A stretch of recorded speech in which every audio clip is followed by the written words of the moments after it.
Hello and welcome to episode 10 of Placing Talent with Physemp. I'm your host, Paul Strubel, the Sales and Marketing Director here at Physicians Employment. So, updates. Let's kind of talk about how I'm recording this on the first day of spring. So, exciting to launch into one of the new chapters of the 2025 year. Felt like winter wrapped up in an encouraging way. We saw a lot of good developments for some of the stuff we've been working on internally that has been able to be passed along to our clients. So it's been a positive first quarter here at Physemp as we look forward to what we're putting in place for Q2 and beyond. A lot of exciting things are on the way. We'll talk more about that.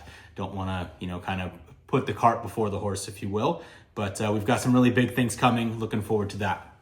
So for this video, what I want to focus on is some of the things that we've been noticing as we've kind of got one of the quarters of 2025 in the books. These are things that are also covered on our blog. So you can go to the Physemp Recruiter blog and check out some of this in more depth. But just want to touch on it, make people aware of what's there. And it's a great resource. It's a great tool to help you kind of streamline and fine tune recruitment processes as things are changing very rapidly. So one of the big things we've got the top 3 trends of smart recruiters article up on the blog now.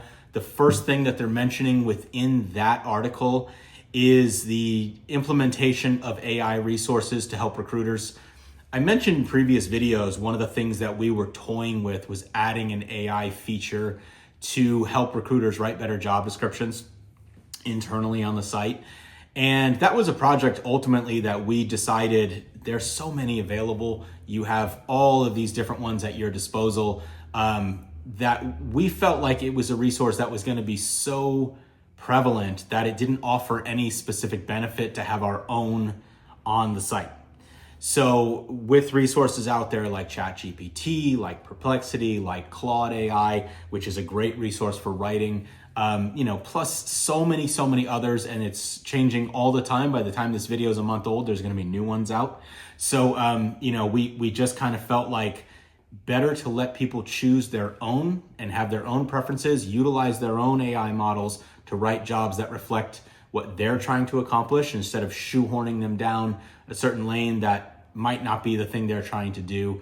That's sort of the approach we took with the client side, but we are heavily involved in building out a recruitment sort of physician side AI model that should be launching very soon. So that's going to give job seekers the opportunity to chat, to see jobs, and have more of a discussion beyond just the old way of, if you think about the previous 10, 15 years of the way people have done job search, it's been a question followed by a series of, let's say, results that then you can search through. And now we're moving into a period of not just search, but answers.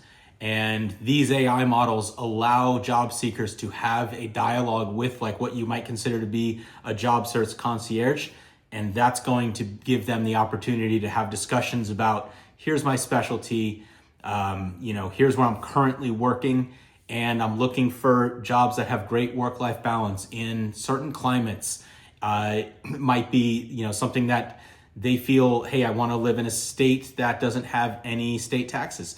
You'll be able to have these kind of dialogues and get a much more comprehensive overview of what's out there in particular fields than the current model allows of just search and that sort of binary, here's my specialty, here's my states of interest, what's there. That's fine. That's a good way. We've done it for a long period like that. But as we move into the new realm, into the future, we are now going to be having dialogues with the AI chats to say, maybe I should be in a warm weather climate. And if you were thinking, hey, I have family in Florida, so I've always kind of looked primarily in Florida my next job, I want it to be in a warm weather state where there's no state taxes. Well, Florida might have been the one that you were focused on, but through the AI chat, you might find there are better opportunities in Arizona. And those all meet the same qualifications that you've just discussed, but now we're expanding that ability for you to know about more jobs that fit the things that you're truly interested in. So that's an exciting change. That's on the blog currently. You can see about some of the recruitment trends and how recruiters are using AI specifically on the blog. For the job search side, it's one thing. For the recruiter, for the talents acquisition side, it's another. And AI might be helping you with just job descriptions. It might be helping you with data collection. It might be helping you with, reading resumes and documents that you can process and turn around real time. And then also, obviously some of the big ones, it's going to help you as an assistant where you may have not had one before, streamlining processes behind the scenes. It's a big deal, and everybody should be looking forward to how much it's going to simplify various processes in your workload. So looking forward to that. The second piece that's up on the blog right now that I think is interesting that I want to touch on today is sort of this lasting impact of the COVID legacy.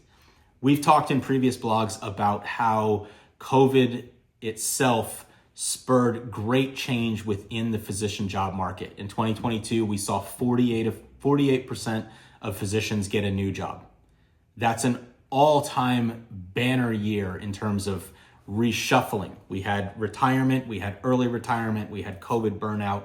We had a lot of things that contributed to a lot of people leaving the workforce. There were not enough people coming in at that time. Some of the residency classes were slowed down because of COVID. So you saw change within the workforce that created upward mobility, that created shuffling around. Normally, the AMA estimates we see about 8 to 10% of physicians get a new job in a given year. 48% in 2022 is massive.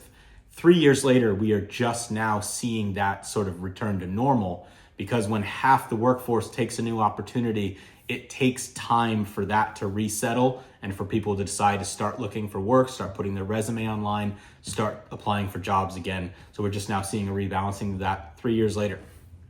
We're optimistic about that change. So that's a big deal to look forward to this year, as we're starting to see a rebalancing of the normalcy in physician job search, and that extends to nursing allied health as well. But then, you look at the historical models and you look at some of the things of like how COVID has changed the way we've done things. Job fairs are a big one, right? Whereas the existing job fair model was shut down during the COVID period, we have not seen a complete return to the way those operate. Job fairs, specialty fairs, those kind of things. A lot of people have just not returned to visiting those. So the numbers are way down, and recruiters have had to adjust to a more digital approach to getting groups together. And we're all seeing the effects of that now too. So those are some of the big ones. But then of course, your on-site visits, those are pretty much returning to normalcy, but with the comfortability, I would say, we didn't really add digital meetings like Zoom or like Google Chat, things like that. We did not add that to the equation in 22. It already existed, but so many more people got comfortable with it, and it became almost like the barrier to entry for recruitment. So you can now have those meetings, you can have live conversations. It's a great way to sort of get the first steps out of the way beyond just emailing or a phone call. It's an in-person sort of digital visit that leads to, hey, let's get you on site, let's show you some of the community. And so that's the thing that we're seeing kind of unfold. And a lot of people just are a lot more familiar with that mode of conversation. So we're looking forward to a lot. That's about all I want to cover today on this installment of Placing Talent with Physemp. But we'll be back next month with hopefully some very exciting updates to the site. Again, this is episode 10. Check out previous episodes, like and subscribe, and we'll catch you next time. Again, I'm Paul, the Sales and Marketing Director here at Physemp, and looking forward to catching up with you down the road. Thanks very much.